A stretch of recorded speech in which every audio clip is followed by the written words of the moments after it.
Hey everyone, we are live. Happy New Year. And I want to wish you a Happy New Year and happy holidays. I hope you had a great holiday celebration. And please type in the comments where you are joining us from and how did you celebrate your holidays. I see that we already have some people here, and so that we can be happy for each other. My name is I'm the host of this weekly Facebook live show. I'm so excited to be back and to resume the show.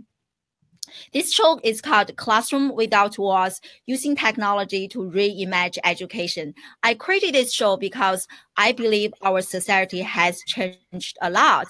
Social media and technology play a huge role in our changing society. As educators, we need to change how we teach and how we interact with our students. On this show, I interview leading professors and professionals like Brian Fenzel regarding topics related to social media, technology, disruption, change, and education. If you are new to the show, thank you so much for being here. If you are a returning attendee, I say Zala is here, and you know how much your support means to me. And if you are watching this on replay, thank you, future people, for checking us out. Today, I'm so honored to have Brian Fenzel join us live as my guest of honor. I have been a huge fan of Brian for years. I really love his content. So this is such a surreal moment to me. So excuse me if I look too hyper, too excited, because my heart is just like pumping here. And just in case you don't know who Brian is, he's a top social media influencer. He's an international keynote speaker. He's also a podcaster. He has 2 different podcasts, and I love both of them. And he's the founder and the CEO of his own company, iSocial Fans.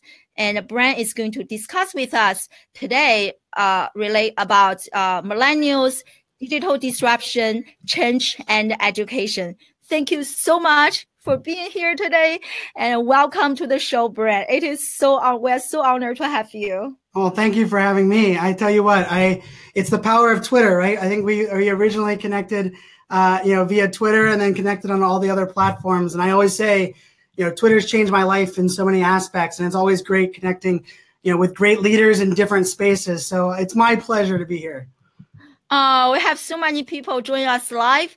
Zala, Shval, Rachel is here. Rachel Miller, Des. Oh, thank you so much, everyone, and Happy New Year. Please type in the comments, how did you celebrate your New Year or Christmas holiday if you celebrate, so that I can just catch up on your life. Do you want to add anything to my brief intro there, Brian? Or your personal life a little bit? No, I just did a podcast episode. I host these 2 podcasts, and I just did a podcast episode, talking about how I lost a little bit of focus last year, and I'm refocused this year for 2018. And my passion is connecting great people with great people to do great things. And so, if people want to summarize what I do or the different things, I'm a speaker, I'm a podcaster, I'm a consultant. I do some things with some strategy work as well. But most of all, I just love connecting great people to do great things. Oh, I love this. I remember you mentioned this. Yes, definitely.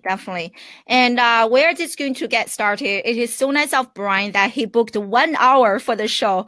I was so touched when I heard that. And but to respect everyone's time, I will try to finish around 35 minutes. If you have any question, please feel free to type your question in the comment section so that we can get as much as possible from Brian.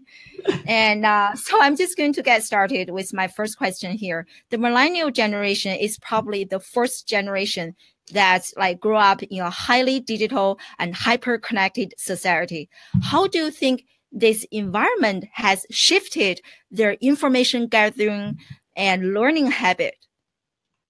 So I think it's interesting because I'm a millennial. I always say I'm a pager wearing millennial. So I have a pager here on my desk. It doesn't work. I'm not using it, but I'm on the older side of the millennial generation. I was born in 1981, but I always try to remind people that I think every generation wishes they had digital and social media for them. So if you're a Gen Xer or a baby boomer, you would have dreamed to have the megaphone that is available to the millennial Gen Z audience today. But the nice part about it is it's not just the younger generations, right? Imagine if Facebook, you still had to be in college to use it, right? Those things have gone away. And I believe right now we're living in the greatest times because it doesn't matter what your background is. It doesn't matter who you know, what you know, where you're from. You have the ability to connect with people that are like you, but you have also the ability to tell your story really with very little limitations, right? You need Wi-Fi or a cell phone signal and a cell phone,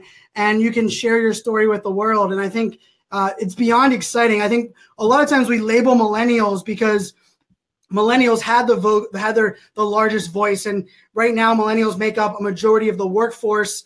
And in 2 years, they'll make up a majority of the revenue spend in commerce.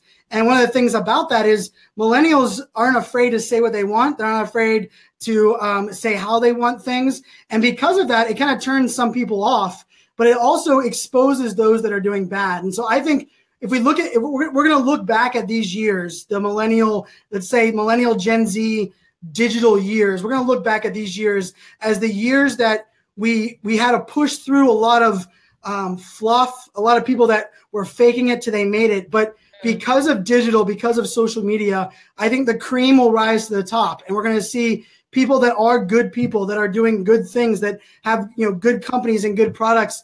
They're going to emerge victorious. And I don't think anybody would argue that this is. We all want a world where the good people are succeeding and overruling the noise and the bad people that are oftentimes taking up a lot of our feed.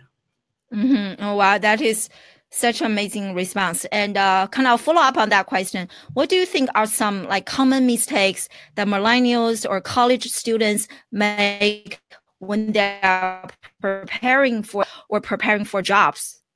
So I think, first thing is, figuring out that it does take time to learn things, right? And we can learn from people of all shapes, sizes, races, sexual orientations. I learn stuff from my daughters all the time, how they hold the phone. I'm like, oh, that's interesting. Maybe, when I design an app, I'll have to think about how my daughter uses the phone and those kind of things. So I think my first advice for a lot of millennials, especially, going into the workforce or even going through schooling, is that remember that you can learn from everywhere, right? You can learn horizontal and vertical. And I think oftentimes we get in there and we're like, okay, we know what we're talking about, or maybe it's something about technology where it's only been around a couple of years. Just because it's been around a couple of years doesn't mean you know everything or you know that much more than someone else. You do have to kind of buy your time and kind of build it as you go. And then another thing I think that, I always want to remind, especially millennials, is that it's okay to question why you're doing something, but it's not okay to berate or bring someone down because they're doing something different. And I think oftentimes we mistake that, right? It's a mistake we make because we disagree. Rather than telling them why we disagree, we often try to break them down. And I'm a big believer in that's the easiest way to create conflict. It's the easiest way to fail with teamwork. It's the easiest way to be, shunned or, for the most part, given that, millennial tag that says, oh, millennials, they're needy and they're crybabies and they want participation trophies.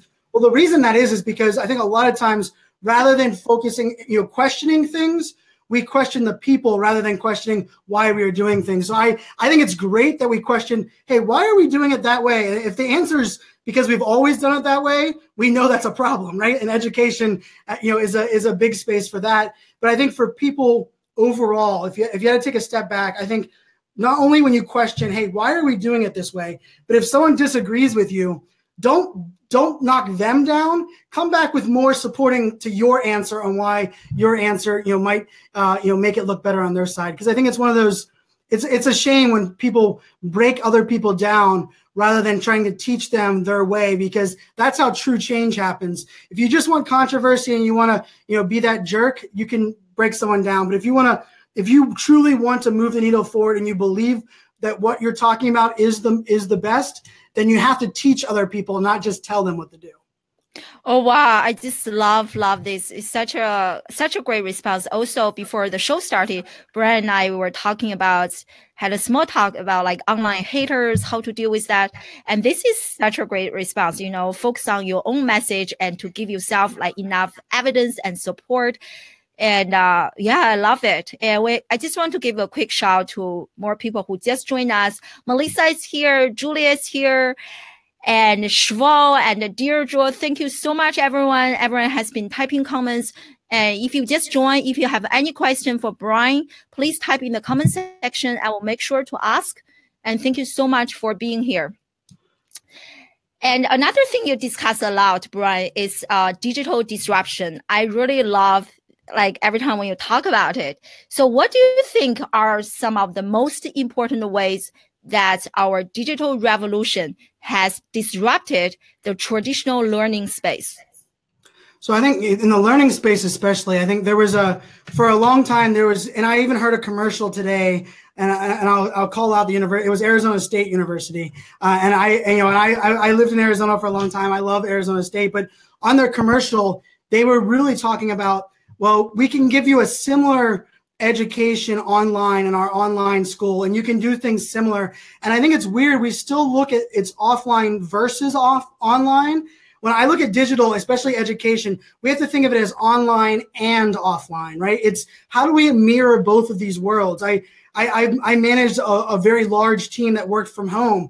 And one of the biggest things that I realized was that just because we work from home, just because we're good at working from home, doesn't mean we don't want to meet people offline. It doesn't mean we don't want to go to different events and be together in the same room. And I think that's one of the biggest mistakes is that we look at digital and say it's an either or situation when I think it has to be supportive. And it's not about replacing what you're doing. It's, hey, can I scale what I'm doing? Can I reach more people? Or even can I do things at a faster pace? And I think that's, one of the big things that you see out there. I mean, cloud computing, for everybody that thinks of it this way, before you had to store all your pictures on your phone. You had to store all your documents on your phone. Even your emails back in the day with BlackBerry, everything was stored on your individual device. Well, now we connect with everything around the world. We can FaceTime on a boat. And, we're on an airplane. People are live streaming on an airplane. So we're living in this world that is allowing us to be digitally connected everywhere, which is exciting.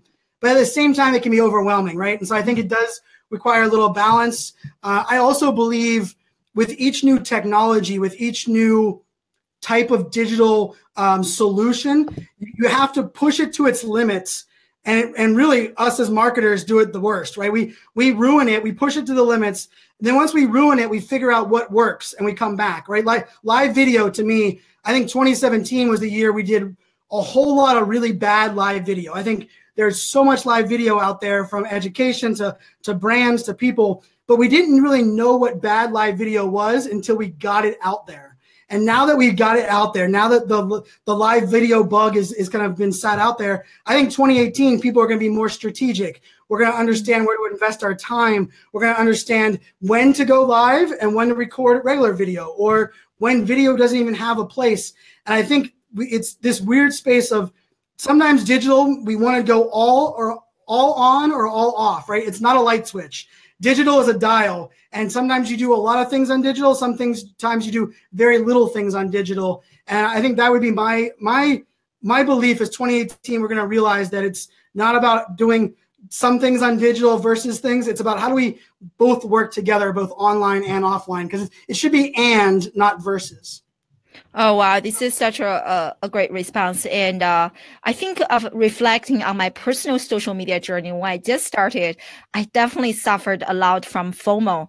And I was basically on every single social media platform. Whenever there's a new app, I jumped onto it. It is exhausting. It is absolutely exhausting. And my brain becomes so scattered. I can't even focus. And I wonder, I kind of just have this question now. What is your take on that? Do you think we should be all over the place, or selectively a few and focus? So I would say 2 years ago, I kind of believed in this omni ability to be everywhere, right? And I started believing it. I started doing it myself, and I started to try to help other people do it as well. And I realized it's overwhelming, it's time consuming, and not everybody loves being, online all the time. They don't like being on every social channel. So the reason I created my podcast, so my podcast is FOMO Fans, the fear of missing out. The reason I created that podcast was rather than helping people, embrace FOMO, I want to cure their FOMO, right? So I believe you should listen to my show and decide which 4 places you should be rather than being on all 10 places, right? Because I think you don't know where you need to be until you understand all of the platforms. The old way of thinking was I need to be on all the platforms to understand them. I don't think that's the case anymore. Lots of great blogs, lots of great things that are out there. And that's why I created my podcast. My podcast simply was this idea that said, let's cure the fear of missing out, because I tried to get people to embrace it like I did. I'm on all the channels, but I tell people the reason I'm on every channel is so that when I present it to my clients, I let them decide what place is best for them, right? I see Julia McCoy's in here, and Julia does amazing job. Congrats with all the things she has going on. And I think people that have a niche should own that niche. And if you don't have a niche, don't feel like you have to get one, but just know that doesn't mean you have to be everywhere. Because speaking as someone that does it, it gets overwhelming. You get burnt out. As much as I believed at one point that I would never get burnt out from social media, there's multiple times in the last 18 months that I was like, this is just too much. I throw the phone in airplane mode and I have to step away. So my take on that is listen and learn about all the platforms. And here's probably the tweetable. Focus on where your business is today while listening to where your business and customers are going tomorrow. So if you focus where your business is today, then you won't kind of get distracted by the shiny objects. But you want to listen. You want to learn about the Snapchats or the live videos or how people are using different ad platforms. Focus on business today. Listen to where good things are going tomorrow. You'll never be behind. You'll never fear of missing out because you'll be right there on the right path. I think 2 times too far we get on 2 ways. So yeah, that's my number 1 tip when it comes to that.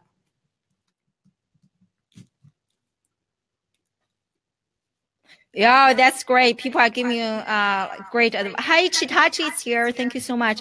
Chitachi is another amazing educator and practitioner. And Zala is also resonating with your comments. I know. I love it. I love all the podcasts. Oh, you have another super fan here, Brian. I'm very blessed. I tell you what, one of the things Julia here and completely agree. There you go. And I think that's the other thing. One of the things I did early on was people were asking me, Brian, why are you investing so much time in other people's content and other people's communities? I really realized early on that if you can be connected with so many people across so many different arenas, your opportunity to learn grows exponentially. But if you just get stuck in your own pipeline and only hang out with people that are in your pipeline, that's when things get a little bit, kind of haywire. So for me, I invested in my community from day one. I didn't have a plan to monetize my community, which is probably a mistake in the bigger picture. But for me, building that community first allows you to pivot, allows you to fail, allows you to successful. And I mean, my podcast, I launched FOMO Fans with the goal of hitting 100,000 downloads in the first year. And I thought that was a big goal because I was like, man, it took me 2 years to do the other one. Like this is going to, and I hit 100,000 downloads 5 months in.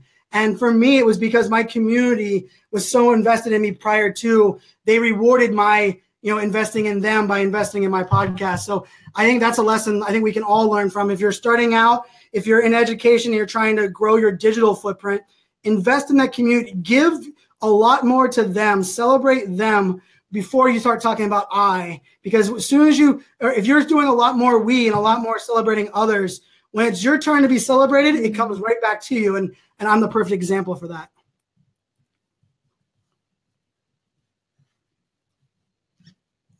Wow, I just love it. I just love your approach so much. And I know you talk about like collaboration is the future of business and celebrating others. There are so many tweetable and like great takeaways. Yeah.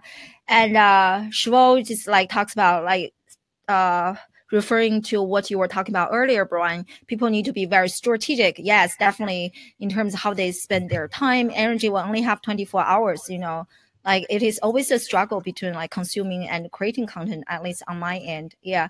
Yep. And Tim is here. Alberto is here. Thank you so much. Yeah, for joining here, everyone. Wow. Because of you, Brian, I have so many people here. Thank you. That's good. Yeah, and I tell you what, something about... And let's just move to my next question. You have... No, go ahead. Go ahead. Oh, I had a delay on my side. I was just going to say, when you think about collaboration, I think, it is about finding those people that know what you don't know, and being okay with allowing them to succeed around you, right? And I think that is a big key to this whole thing. I do believe collaboration is the future of innovation, and I think the more people look at collaboration as a way we can work together to achieve a goal, that's how we're going to cure cancer. That's how we're going to make these giant strides. It's no longer about what can I do for only my business. It's what can we all do together. It's my most popular keynote to this day is still, we are greater than me.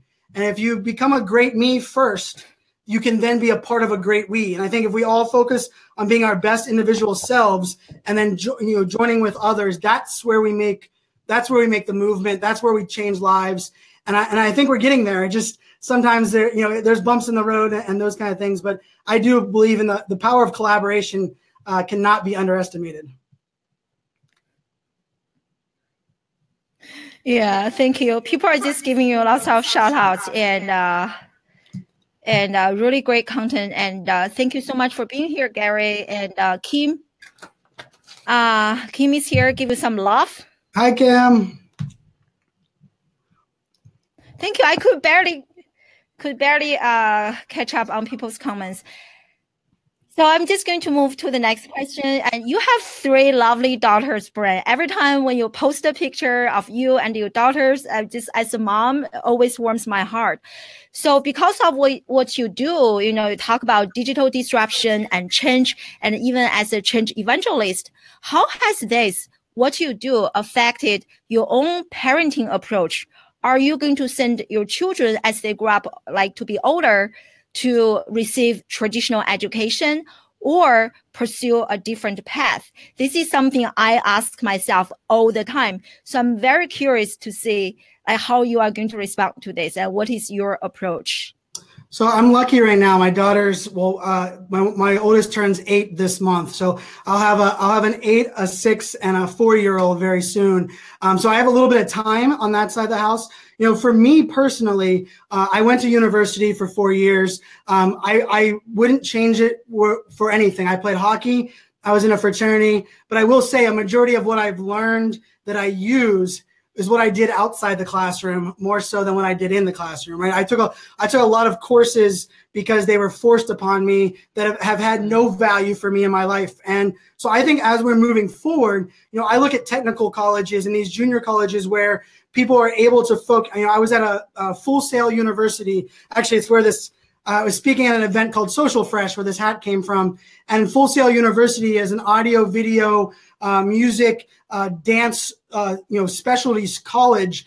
And when I'm sitting there talking to those students, everything they talk about is what they're going to be using in their real life, what they're using in their job. They're not learning biology in college. They're not learning things that aren't directly in the path they want to choose. And so I believe we're going to see that shift, hopefully by the time my daughters. But I will say, my daughters teach me a lot because I think I'm very transparent. I'm very all in with social media, all in with technology. But when you have kids, all of a sudden, sometimes you're like, well, I was all in about that for me, but I don't know if I want my kid to do that, right? So it's made me put myself in check sometimes when I'm like, ooh, do I want to check in at this place because my kids are with me, or how do I want to handle things, that my addresses and stuff are posted online. And I think it's one of the things that we're going to have to continue to evolve. I think I worked in cybersecurity for 9 years. I mean, security is a always evolving space. And I'm a big believer in risk versus reward. And so if you're out there, if you're a parent, you're trying to figure it out, I think you just look at things and say, by doing this, what's the risk? And then what's the reward? And if the reward outweighs the risk, it's worth doing. But if the risks are too high, don't do it, because I'm very transparent. But I have other people that tell me, Brian, well, I don't want to be as transparent as you. And I always tell them, don't be. Figure out what your transparent level is. What is your comfort level? Because if you are not if you're not being transparent where you're comfortable, transparency doesn't have its value, right? And I think that's this weird world where it's another one of those things where people want to either do all of it or do nothing, right? Like my dad doesn't have Facebook because he doesn't want to be on Facebook, yet he checks my mom's Facebook like 4 days a week. So like, I mean, my dad, I'm like, well, you could be on Facebook, Dad, and we could set up the settings to make it easier for you. So I think it's a balance. We're going to get to a really interesting world where, privacy is probably dead. And I probably see a lot of things going towards we have to protect our own data. We're not going to rely on someone else to protect it for us.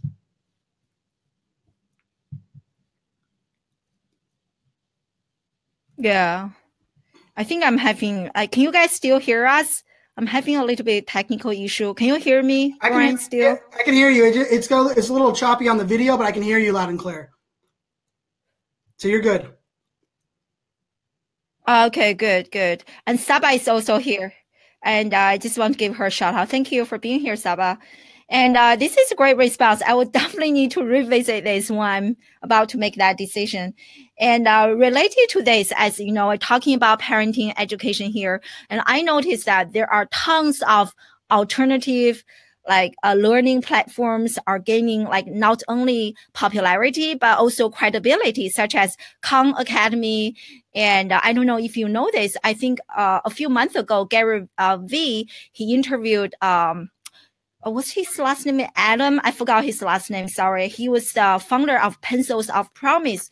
And recently he launches another school called Mission U, which is tuition free and people go to the school for free and they only pay back to the school after they graduate and after they start making money. To me, this is such an innovative approach. There are just so many alternative platforms like that, and individual influencers, practitioners are launching their own certifications, courses, and even universities. So how do you think the traditional school environment should change or adapt to this new model of learning in today's digital age? Well, I think we live in it's an interesting balance. The world is amazing right now because anybody can teach, anybody can share their message, anybody can deliver, share their experience.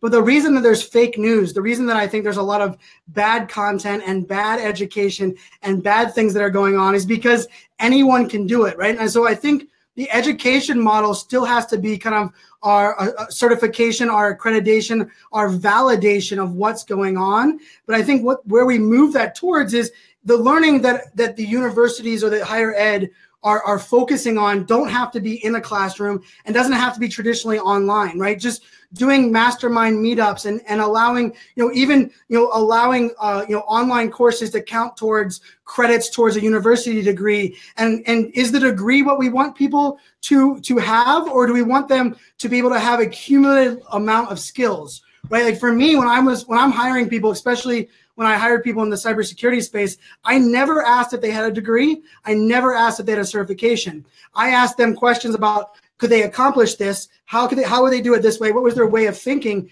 Because for me, I didn't care if they failed every other class, but they could accomplish what I need them to do at this position. And I think it's a scary world when we allow, check marks. In my very first job that I got promoted. And then my boss told me, well, Brian, you can't get promoted for 8 more years because it goes in seniority. And you must have 10 years at the company before you can get your next job. And I looked at them and I said, how is that incentivizing me to be successful? How does that make any success? If I'm the best person for that job tomorrow, I should get that job. And the part of the problem is education sets us up to that, right? We ask our kids, what do you want to be when you grow up? When we go to college, we make people pick a major. In my opinion, my major changed 3 times in college. If I had to go back right now, it would probably be 2 different things, right? So I think we have to focus less on picking what it is or what you want to accomplish. It's not about a degree. It's not about a major. It's more about what are the life skills that I want to have? How do I be well-rounded enough to make something happen? I think we're going to get there. I believe, the Bill Gates Foundation, there's lots of great foundations that are working on the research side. The biggest problem, it's the biggest problem with politics as well. It's the biggest problem with our government is that, to get the old money and the old infrastructure to change, it takes either an extreme disruption or a really long time. And unfortunately, education is in the really long time section. And unless we see a mass disruption, at a very high level in higher ed tech, we're going to still see 4 or 5 years where it's going to be a struggle. But I'll give you this. I think higher ed, financial industry, and healthcare are the best places to innovate today. I think the most innovations we will see today are going to come out of higher ed, financial, and healthcare. And the reason I believe that is all of the other industries have spent 10 years doing it kind of right and then kind of wrong and then uninstalling it and then reinstalling it. Those 3 industries have pretty much stayed in their own way, right? They just, hey, we're gonna put our head in the sand. We're gonna do it our way. Well, the good news for that is they don't have to unlearn anything. They don't have to go back and redo. They can literally jump into blockchain technology. They can move from the infrastructure to the cloud. They can start leveraging artificial intelligence because they have the data and they didn't ruin the data like other industries. And so, if there's change agents right now like yourself in higher ed, financial, or healthcare, I believe you have a massive chance for great success right now because it's about, hey, we don't care that we hadn't changed for the last 10 years. We are excited that we can change from today forward. And that, I mean, how exciting is that we hopefully will take the step forward rather than dwelling on the past, which I think a lot of our industries do.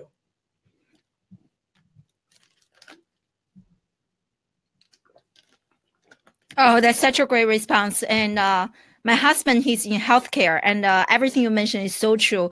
There are just so many opportunities and focus on like the future, moving forward.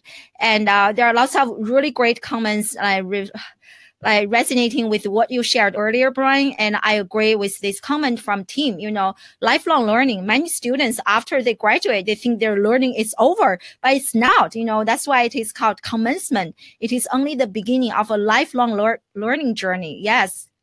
Well, and I think that's part of that problem. Also, part of the problem with this idea of we think our learning is over is because we go to college to get a degree. We don't go to college to start our learning journey, right? We need to instill in our kids all the way in the elementary, middle school years that you're learning a way of thinking. You're learning a process that you will use every day throughout the rest of your life. I mean, I was very guilty of it. I mean, I remember getting my very first job in computer science, and they asked me if I knew cybersecurity, and I said no. And he was like, well, if you want to keep this job, you're going to learn it. And I was like, oh, I got to learn again? And I went to YouTube. And that's why I like to say I went to YouTube University, because I took 0 classes in college in cybersecurity. Yet my first job in technology was in cyber. I worked in it for 9 years. I managed 32 employees. I grew in a giant team. And that was because I took the YouTube to learn what I was not taught in college. And I learned, it was crazy. I was watching YouTube videos on the weekend. Monday and Tuesday, I was building curriculum, and I was teaching active duty military on that week on how to do something. And I think that's just the way we have to. And I think we have to start that with the young, right? We have to start the young thinking that college isn't the end. College is the end of structured learning that's going to allow us to be great at both structured and unstructured learning moving forward.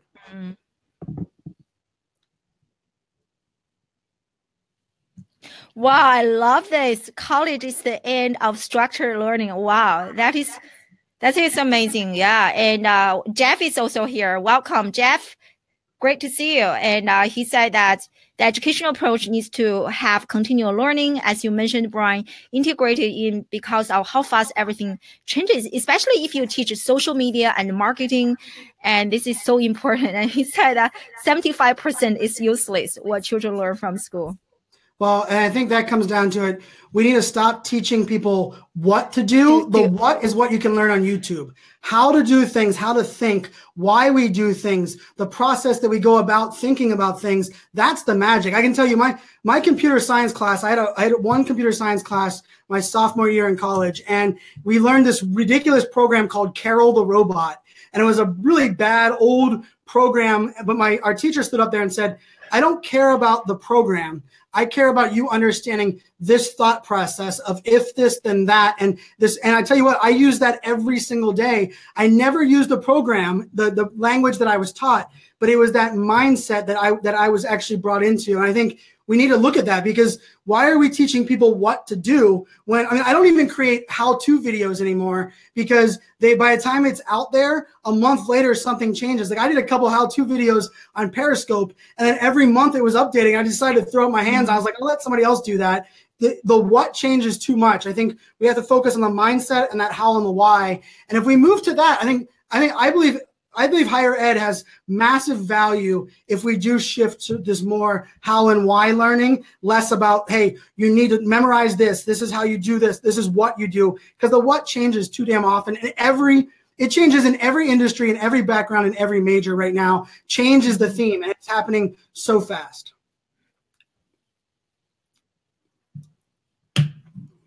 This is such a great point. Not to mention the traditional publishing industry takes forever. By the time a book is published, I think this book is already outdated. And it is so true what you mentioned, Brian. Yes. So we talked a lot about changes, disruption here. So if you were a college professor, Brian, how would you teach your courses? I think I would first start off by I would understand my students first, right? Because we know that everybody learns differently, right? And everybody, I have ADHD. I was diagnosed ADHD at 31 years old. I wish that my university, I wish that my elementary school, my middle school, my high school teachers took the time to realize that I was struggling, not because I didn't want to learn, not because I didn't want to pay attention, but because of a learning deficiency that I individually had, right? And no one asked me about that. No one took the time to sit down with me to figure that out. And I think we have to look at, so if I was a professor, I would start off the first couple of weeks of school by simply learning from the students. I would want them to tell me, what's the things that they learned from? Are they learning from video or podcast or written? And here's the thing and I do a keynote on this right now. I believe it's about omnisensory innovation. And what omnisensory innovation means is that we must be able to deliver learning. We must be able to deliver education in an omni approach. So if we take one piece of, like I do my podcast, it's an audio podcast, but I record it on live video. So it's live video. It's a produced video. I can then take the transcript and put the transcript as my blog. I'm now taking that one piece of learning and I'm allowing my community to decide how they want to consume it. So my lesson to a professor, if I was a professor, would be I want to listen to my students. I want to really understand them. And then I want to provide them content and that delivery in every possible way and allow them to pick. The amount of times that people would tell me, in college for me, they would say, Brian, well, this is a written code test, right? We're computer science. You have to write down all the code. And I was like, well, me memorizing it from my head to writing it was not very good. But if you gave me the computer, I could code the entire thing on the computer. And they kept telling me I was wrong and I was failing a class because that even though I was able to accomplish what was needed to accomplish, I wasn't doing it their way. And I think as a professor, that's where I would come at it. I would want to provide the vehicle for people to learn their own way. And I'm a big believer in, I don't care if you study for 4 hours or 4 minutes. I'm a results-based person. So, I don't believe in you have to come to class every single day to do something. If you can come to class once a week, and you can pass the test and consume the knowledge because you learn better on your own, kudos. Because in the real world, nobody ever comes to you and says, what was your process of learning that? And even though you accomplished the task, like at McDonald's, right? If you memorize the menu at McDonald's, no one comes to you and says, ooh, you memorized it the wrong way. No, they just want you to memorize the McDonald's menu when you're working at McDonald's. And I think we have to approach everything that way, right? It's no longer about, hey, I want you to do it my way. I would like you to accomplish these tasks. I'm going to grade you on these tasks. I'm going to hold you accountable on these tasks. But it's up to you on how you get there. Wow. I can't wait to take a class from you, Brian. You will be an amazing professor. Well, I hopefully will be doing a guest lecture in March. At, that is an amazing response. So that'll be fun. Oh, really? Yes, that's great. And here is a comment from Zala commenting on what you shared earlier. Zala joins us from Slovenia, Europe. And she said what you mentioned earlier was not just limited to the US, but also it sees that in Europe. Well, you know what? I think Europe needs to remove the crutch. I think for a long time, Europe has used the idea that, hey, we're 2 years behind the United States or yes. 4 years behind the United States. I believe they use that as a crutch. I believe there's just as much innovation, just as much technology, just as much amazing people doing amazing things in Europe. They just need to stop looking at America as a forward leader or as the people that are doing it the right way. I think if they put their blinders on, especially in Europe, and allow themselves to innovate internally, it would be amazing. I think the fact that every time I get a speaking gig in Europe, the first thing they tell me is like, just remember, Brian, we're like 2 to 4 years behind the United States. And I always tell them, just remember, in the digital world, there's no reason for you to be 2 to 4 years behind the United States. Let's step it up. Let's start looking at things. And I was in Odense, Denmark, and they had these amazing windmill turbines that Facebook decided to put a data center in Odense, Denmark because of the wind innovation that they had there. And I was laughing because I told these guys, I'm in a meeting with these people that have brought Facebook to this small town in Denmark. And I said, how do I not know about this? And they're like, well, we're not very good at marketing ourselves. I'm like, well, I know, like Americans, we're good at pounding our chest and telling everybody how great we are. But I believe there are those nuggets and those amazing things going on in all of these different places. You just need to look at it internally and own it. Like I would say every European company needs to be their own biggest cheerleader for them to step up, because they're not 2 to 4 years behind the United States now. They're just in line with us. And I wouldn't be surprised if they're going to lead the way in many aspects, much like Asia's been leading the way for a lot of America right now. Yeah, speaking of that, I just came back from China and I'm just constantly impressed by mobile pay in China. You know, like the popular social media app in China is WeChat. And I wrote an article, even like street vendors like selling newspaper, they use like a QR code. I haven't encountered anyone using cash every time I went back to China. Everyone is using their mobile pay, booking their movie ticket, eating out, everything. It is, if you carry cash, it's very inconvenient. And it is so true what you mentioned, Brian. Every country has their own things. Yeah. And this is another great comment from Jacqueline. And I also want to see how you respond to this, Brian, because like our students, they are so used to passive learning, you know, listen to instruction, being told what to do. And after so many years of schooling and education, by the time they enter higher education, and I just feel like they already like fixed their way of learning. And how can we break them away from that mode? Well, I think the problem has been we've been only focusing on high school and above. And I think that's a great point. By the time they get there, they're already in a programmed way of doing it. My oldest daughter here in Virginia, she has 1 hour of unstructured learning every single day. And she came home like 3 weeks into school this year. And she's like, Daddy, do you want to play chess?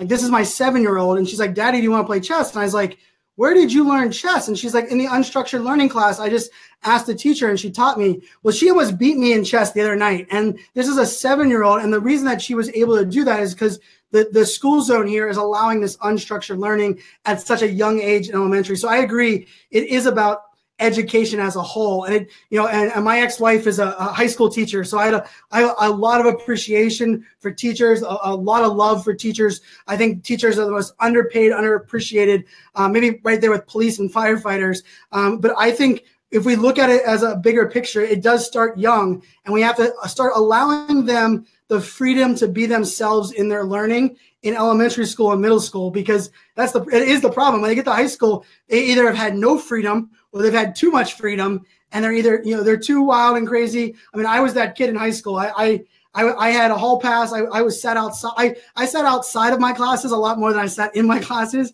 because I talk a lot and I was very disruptive. And my poor high school teachers, I still feel bad for them. But I think there's a way to get to that before high school. And I think that is a key component. It also starts with rewarding and incentivizing and paying educators what they're worth, because how is an educator going to invest in learning something new and redoing all of their curriculum when they're not paid enough money to barely pay their apartment rent? The fact that so many teachers, I live in Northern Virginia, a lot of the teacher friends that I have 2 jobs, and to me that to just pay your rent, you got to be a teacher and something else in America. It's just, I think that's a bigger probably holistic issue than I'm addressing. But I do believe it is, genius hour. That's what they call it.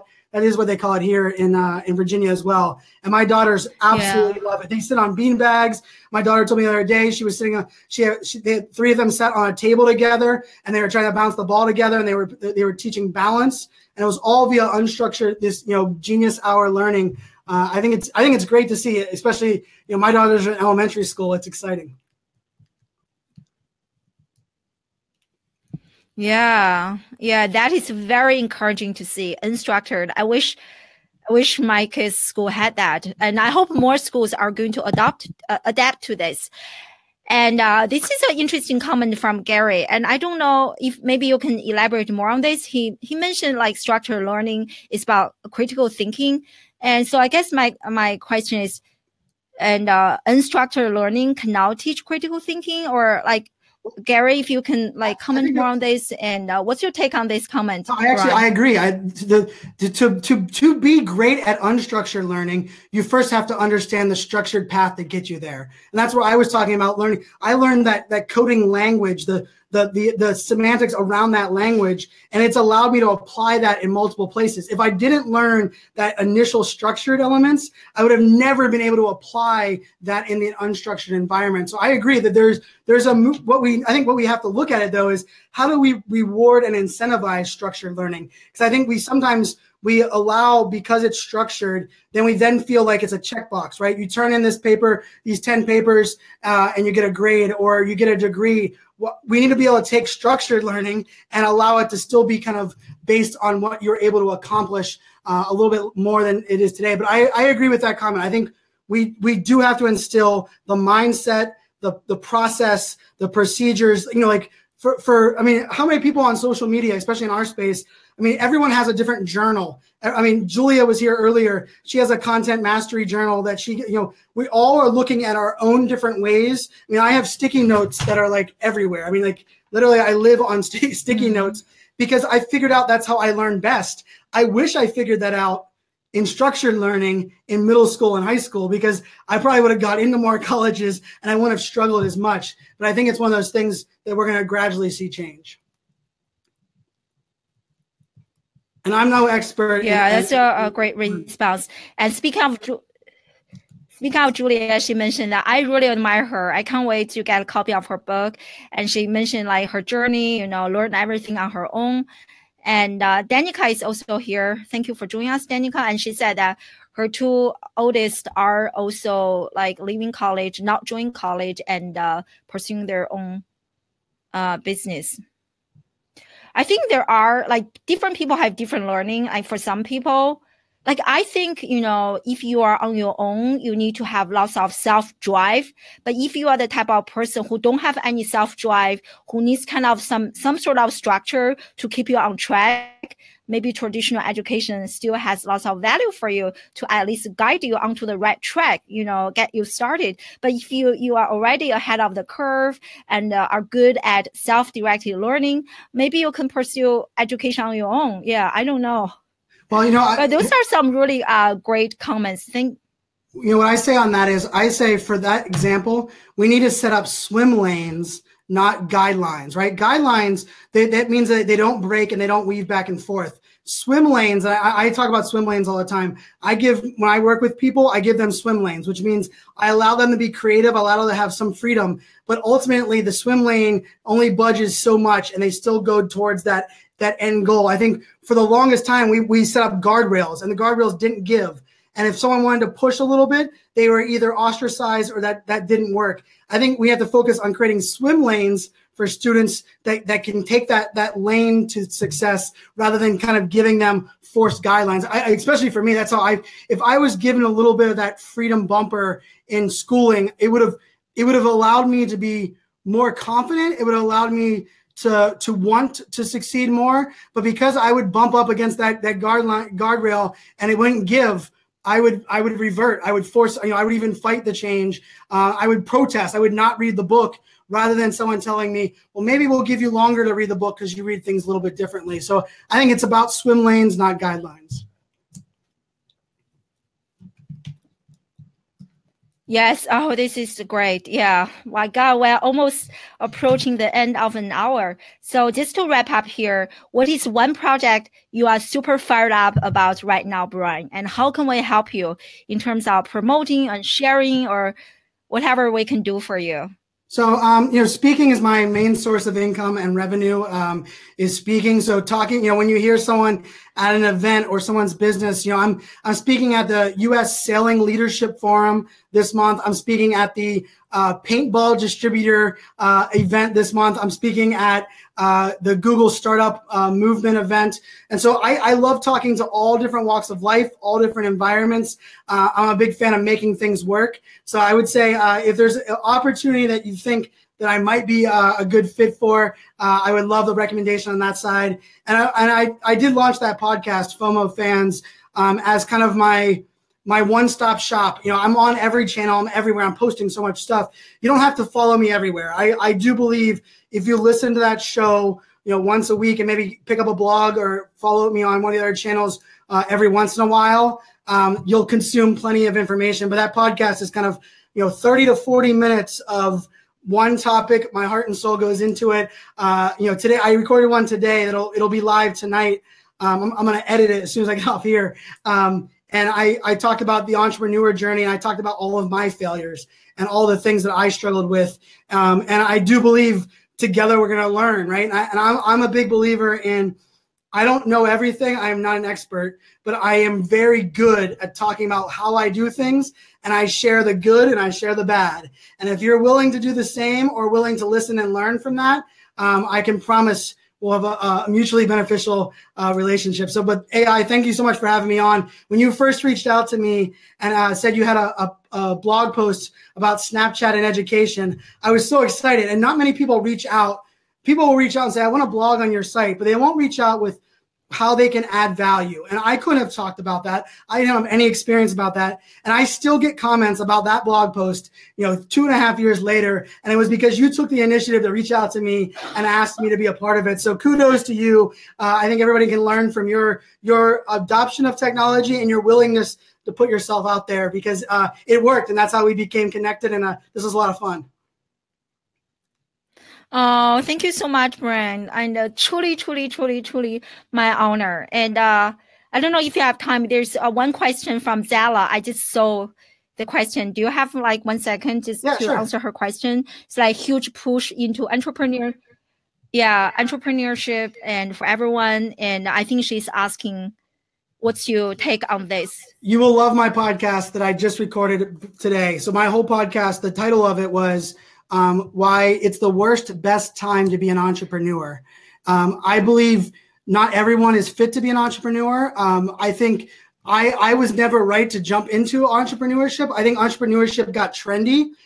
It got cool. People were making $1 million going from bankruptcy, and I slipped on the streets, and then all of a sudden I live in a mansion. But I think entrepreneurship, it's the hardest thing I've ever done in my life. I did 9 years for an enterprise company. I did 2 years for a startup, and I've now done 5 years as an entrepreneur. It is the hardest of all of those. It's given me the least amount of money of all of those, but I will say it's the most rewarding for me out of all of those. And so that's why I keep doing it. But I do believe that we're going to see a shift. Entrepreneurship is going to go from being trendy to being understood as one of the ways to be successful, not the only way and not the quick fix. Because I tell you what, I mean, managing invoices and dealing with payroll and these things that I have to deal with now, I never signed up for that. I would have never realized this. Yes, please listen to that, the podcast. It'll be up in all the podcast players tonight or early tomorrow. well, tomorrow for you for sure, because you're overseas. But yeah, that podcast, I laid that entire thing out in a much more detailed way. Awesome. Can't wait to listen to it. And how can people discover more about you, Brian, if you can share your social media handles or website so that people can discover you? So consistency is important. The world is full of digital noise. And so iSocialFans is my handle on every single channel, from YouTube to Instagram to Facebook. You type in iSocialFans on a platform, Tumblr, Pinterest, you'll find me there. So